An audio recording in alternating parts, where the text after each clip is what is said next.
News has broke out in the past few hours that Paul Pogba and his entourage are reconsidering their contract situation at Manchester United. Apparently, Paul Pogba has been so impressed by Ralf Rangnick and the impact he's had at Manchester United, both tactically and in terms of man management, that he is considering signing a contract extension that would keep him at Manchester United beyond this summer. Well, ladies and gentlemen, I call bullshit.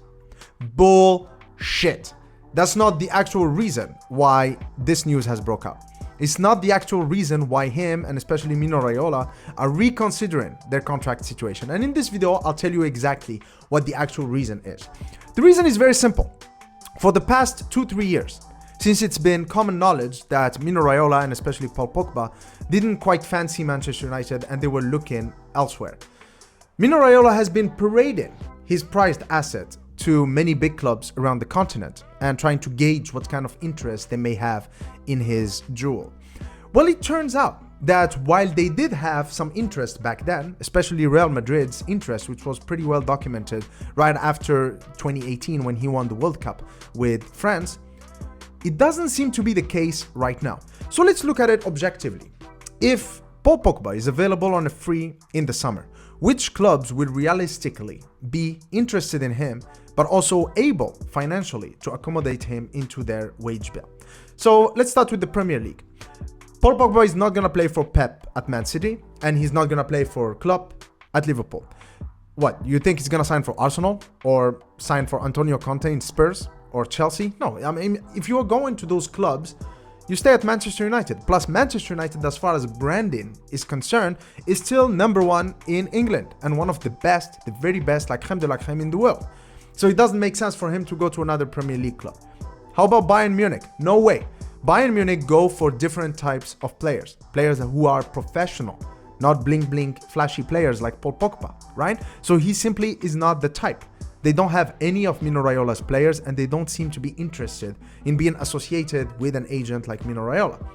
How about Spain? Well, Barcelona, that's not a destination. They are in the shitter financially, and Real Madrid may just not fancy him anymore. Florentino Perez is a very smart businessman and he's very wary of who to associate the Real Madrid brand with. He's much smarter than Ed Woodward, that's for sure. And Real Madrid currently, they are focused on either Mbappe or Haaland as their star players coming up. But in the midfield positions, as Toni Kroos and Modric are headed towards retirement, Florentino Perez is more focused on younger midfielders. For example, they just brought in Eduardo Camavinga, who is pretty much the same profile as Pogba. He just provides pretty much the same qualities. But they're also interested in Aurélien Tchouameni from Monaco and Jude Bellingham from Dortmund, which they will be competing with Manchester United, Liverpool, and Bayern Munich, for his signature. So they've already moved on. They're looking at who is the next big thing rather than let's dwell on Paul Pogba. Then how about Italy? Well, he's not going to Inter Milan or AC Milan. They cannot offer the same wages, so the only realistic destination would be Juve. But let's look at it objectively. Let me use the Cristiano Ronaldo example here to help you visualize what I'm trying to demonstrate here. When Juventus signed Cristiano Ronaldo from Real Madrid, it was big, huge news for them, but also it gave them such a massive hit financially. If you remember, actually a season after that, they had to cook the books alongside Barcelona by having that swap deal involving Miralem Pjanic and Arthur Melo. Miralem Pjanic apparently in this universe cost 70 million pounds, and they did that to cook the books. But contrast this with Manchester United. When we signed Cristiano Ronaldo, we signed him on the same wages he's been on at Juventus, which is around 480 to 500,000 pounds a week. But for Manchester United, that was a mere footnote. We completed the transfer in 2 days, 48 hours. And he was not even a planned transfer.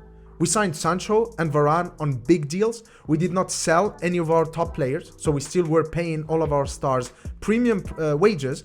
And yet we were, okay, Cristiano Ronaldo, sure, add to basket. Fine, we can handle it. That's how big Manchester United is financially. Juventus are not even in the same league. Juventus, financially speaking, are in the same league as a club like West Ham, for example. And that's, look it up. Look at the numbers in terms of revenue, in terms of their deals, sponsorship and TV deals. They are at the same level as a team like West Ham. So How can they afford the Paul Pogba? They can probably afford him based on his current wages at Manchester United, which are around £300,000 a week. But they cannot afford him based on his current wages plus a 50% raise. No way. They cannot afford the agent fees and signing on fees that would come in with Mino Raiola, right? So Juventus are not really a good prospect for him financially speaking. But even footballistically speaking, they are not a good prospect. They are not even in the top 4, and they are currently struggling. This is not the Juventus of when Pogba was playing for Juventus. Well, back then, they were like the Paris Saint-Germain or Bayern Munich of Italy. They were just smashing everybody. The Serie A was theirs. They would win it by default. But currently, AC Milan and Inter Milan are the big dogs in Serie A. Teams like Napoli are excellent. Teams like Lazio and Atalanta have emerged in the past few seasons, who are very, very good teams as well. AS Roma with Jose Mourinho, especially next season, could really be a tough proposition for many teams in Serie A, including Juventus. So Juventus may not be guaranteed a top 4 spot in the Serie A as well. So even from a football perspective, for Paul Pogba, it doesn't make much sense to leave Manchester United, who are top 4 strugglers, to go to Juventus, who are also top 4 strugglers. That leaves PSG. PSG in France could be the most realistic option for Paul Pogba. Especially if they lose Mbappé, a French World Cup winner. Well, they could sweeten the deal for Paris Saint-Germain fans by saying, okay, we lost Mbappé, but here is Zizou, Zinedine Zidane, and Paul Pogba, 2 World Cup winners with France coming into the Parc des Princes, right? And it makes sense for them. Branding potential is huge for him as well. I think that being associated with the main club in Paris. But footballistically again, Paris Saint-Germain is a team currently in decline, you know? I mean, Messi is old. Neymar, you know, he's not really a domineering type of player. He's not just dominating every opposition he plays for. In the Champions League, he's been underperforming. If Mbappé is out, they lose their actual star player. And they play in the French league again. They win the league by default. So Paul Pogba will be there just waiting for those knockout stages in the Champions League. But he's not really going to be engaged by the challenge. So where does he go? Now, one thing that many fans probably did not pay attention to is the comments that Ralf Rangnick made about Paul Pogba a few weeks ago in a press conference. When asked about the Paul Pogba situation, especially based on his injury updates, he said the following.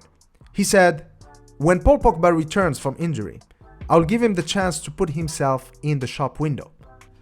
That's amazing, because what Ralf Rangnick is doing here is some amazing mind game and an amazing wink that he's given to Paul Pogba and his agent, Mino Raiola. He's saying 2 things.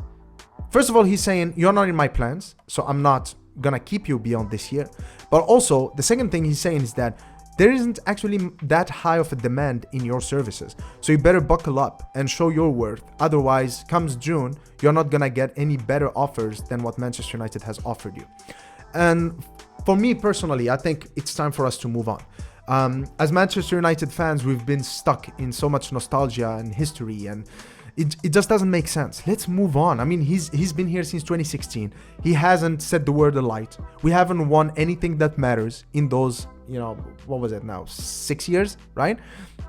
Let him go. Let's sign a younger player. Let's sign a younger central midfielder that is more attack-minded, someone like Dominic Szoboszlai or Jude Bellingham, right? Or an Aurélien Tchouameni, right? Or Florian Wirtz, right? There are so many options in there.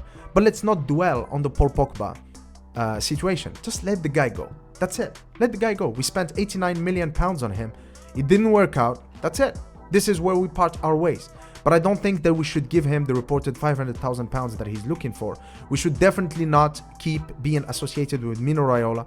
Just let them go. Let Paul Pogba and Mino Raiola go, and let's move on. Cheers.